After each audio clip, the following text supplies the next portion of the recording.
దగ్గు, throat infection కానీ ఏమి, తుమ్ములు ఏమీ రావు.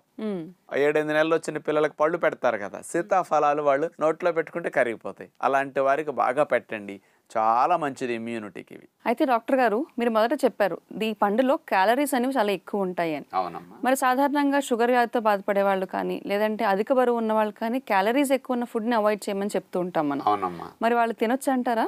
సన్నగా అయిన తర్వాత సీతాఫలాలు తింటామంటే మళ్ళీ అప్పుడు మన కోసం కాయవు కదమ్మా. అవును. అందుకని లావుగా ఉన్న వారందరూ సీజన్ మిస్ చేసుకోకుండా సీతాఫలాలు తినండి, బరువు పెరగకుండా తినండి అంటా నేను.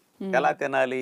సాయంకాలం మీరు పుల్కాలో, చపాతీలో లేకపోతే అన్నమో తింటారు, అవి కట్ చేయండి. ఓకే.